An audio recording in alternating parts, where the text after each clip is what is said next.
ओम तत्सत। ओम श्री परमात्मने नमः। ओम श्री गुरुवे नमः। श्री योग वशिष्ठ निर्वाण प्रकरण। श्री राम का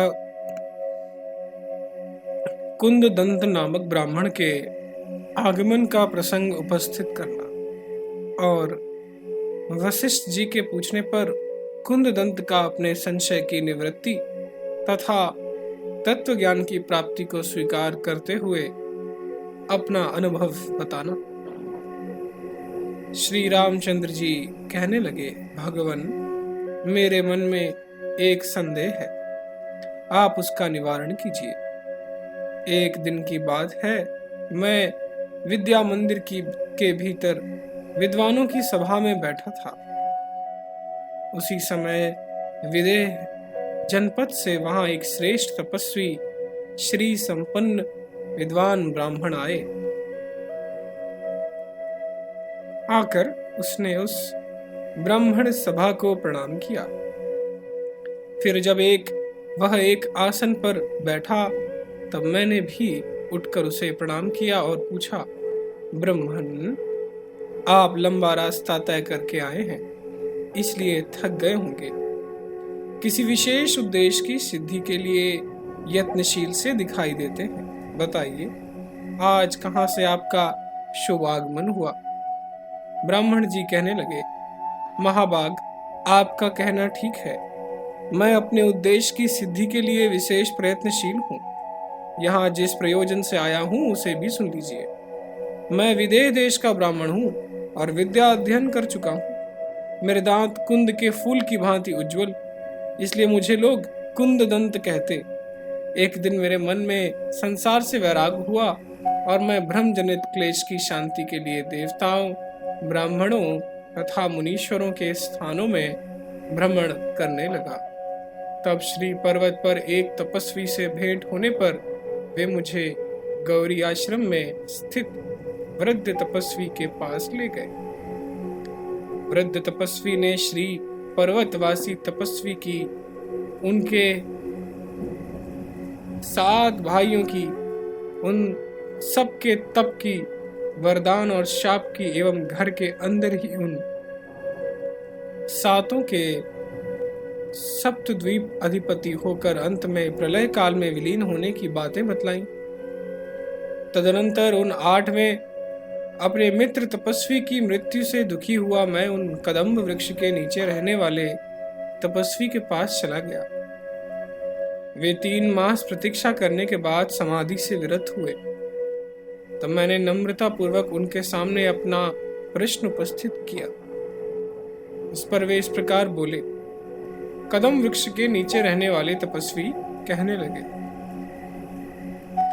निष्पाप ब्राह्मण, मैं समाधि से विरत होकर एक क्षण भी नहीं रह सकता, अतः शीघ्र ही बड़ी उतावली के साथ मैं फिर समाधि में ही प्रवेश करूंगा।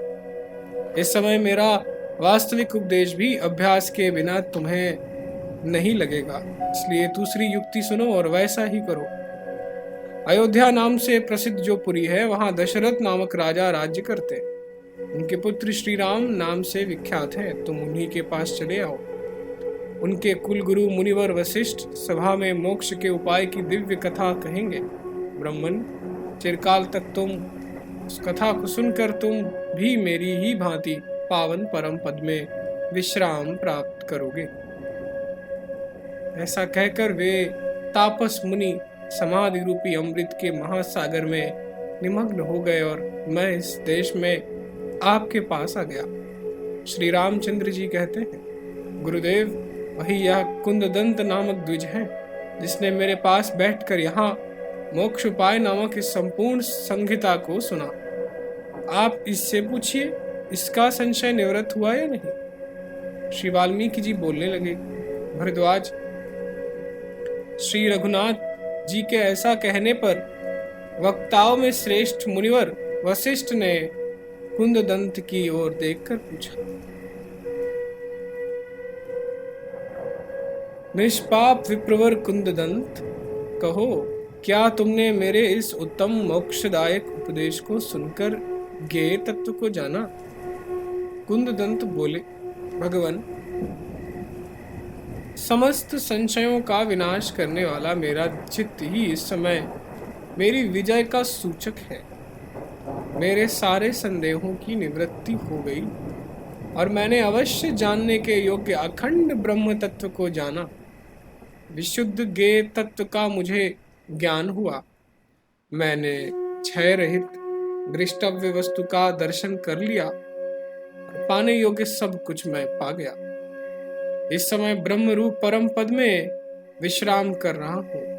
मैंने आपके मुख से सुनकर चिन्मय परमात्म तत्व का ज्ञान प्राप्त कर लिया है। जो कुछ दिखाई देता है सब परमार्थ सच्चिदानंद घन रूपी मेघ है,